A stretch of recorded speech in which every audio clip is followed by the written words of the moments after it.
Hello friends, দেব coaching সেন্টারে সবাইকে স্বাগত। আজ তোমাদের মাধ্যমিক আধুনিক ভূগোল ও পরিবেশ দশম শ্রেণীর প্রান্তিক প্রকাশনী রজত দুরাঙের লেখা পঞ্চম অধ্যায় ভারত এর দ্বিতীয় ভাগ অর্থনৈতিক পরিবেশ থেকে অনুসরণীর প্রশ্নোত্তর নিয়ে আলোচনা করব। দেখো, আজকের প্রথম প্রশ্ন, সঠিক উত্তরটি নির্বাচন করো, যার মান 1। এর পরপর প্রশ্ন উত্তরগুলো তোমরা দেখে নাও।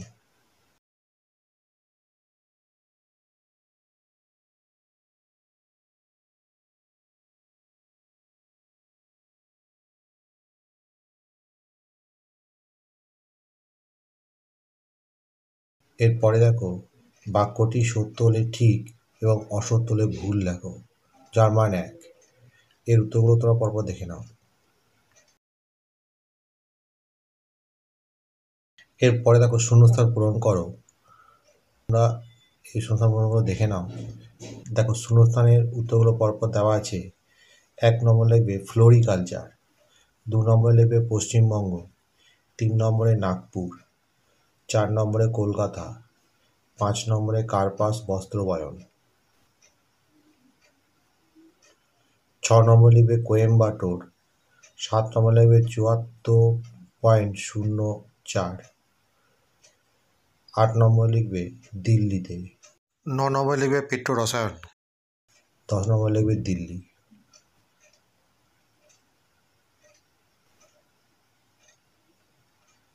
এরপরে দেখো, 2-1 কথায় উত্তর দাও, যার মান 1। তোমরা প্রশ্নগুলো দেখে নাও পরপর। এর উত্তরগুলো দেখো। 1 নম্বর আছে ভারতের একটি অর্থকরী ফসলের নাম লেখো। এর উত্তর লিখবে পাট, আখ। 2 নম্বর দেখো, কোন বছরটিকে ইউএন আন্তর্জাতিক মিলেট বর্ষ হিসেবে ঘোষণা করে। এর উত্তর লিখবে 2023। এর পরের প্রশ্ন দেখো, ভারতের বৃহত্তম শঙ্কর ইস্পাত কেন্দ্রটি কোন শহরে অবস্থাপিত। এর উত্তর লিখবে দুর্গাপুর। এর পরের প্রশ্ন দেখো, চিত্তরঞ্জন কোন শিল্পের জন্য বিখ্যাত। এর উত্তর লিখবে রেল ইঞ্জিন। 5 নম্বর প্রশ্ন দেখো, কোন শিল্পকে শিল্পের শিল্প বলা হয়। এর উত্তর লিখবে অটোমোবাইল। এর পরের প্রশ্ন দেখো, কোন নগর ভারতের অর্থনৈতিক রাজধানী ও বাণিজ্য নগরী। উত্তর হবে মুম্বাই। এর পরের প্রশ্ন দেখো, ভারতের কোন শহরে প্রথম পাতাল রেলের যাত্রা শুরু। এর উত্তর হবে কলকাতা। এর পরের প্রশ্ন দেখো, ভারতের প্রথম কাপড়ের কল কোথায় স্থাপিত হয়েছিল। উত্তর লিখবে হাওড়ার ঘুষুরিতে। এরপরে দেখো, নিচের প্রশ্নগুলির উত্তর সংক্ষেপে লেখো, যার মান 2। দেখো, টোটাল 9টা প্রশ্ন আছে। এর উত্তরগুলো তোমরা পরে দেখে নাও। দেখো, 1 নম্বর প্রশ্ন, জীবিকা সত্তাভিত্তিক কৃষি কি। 2 নম্বর দেখো, আউটসোর্সিং কাকে বলে। 3 নম্বর দেখো, মেগা সিটি বলতে কি বোঝায়। 4 নম্বর দেখো, ভারী ইঞ্জিনিয়ারিং শিল্পের সংজ্ঞা দাও। 5 নম্বর দেখো, বাণিজ্যিক ফসল কি। 6 নম্বর দেখো, উত্তর দক্ষিণ করিডোর কি। 7 নম্বর দেখো, অনুসারী শিল্প কাকে বলে। 8 নম্বর দেখো, মিলেট শস্য বলতে কি বোঝো। 9 নম্বর দেখো, ধারণযোগ্য উন্নয়ন কি। এরপরে সংক্ষেপে ব্যাখ্যা করো। প্রশ্নের মান 3। প্রশ্নগুলো দেখে নাও। এরপরে উত্তরগুলো করা আছে। এই উত্তরগুলো তোমরা পরপর দেখে নাও।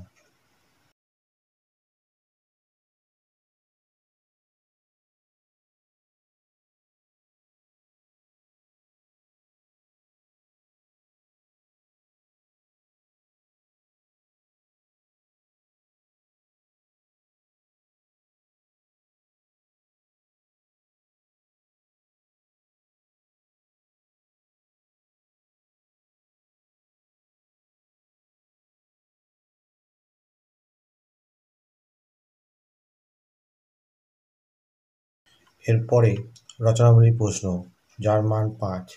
তোমরা প্রশ্নগুলো দেখে নাও। এরপরে উত্তরগুলো করা আছে।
বন্ধুরা এখানেই শেষ করছি।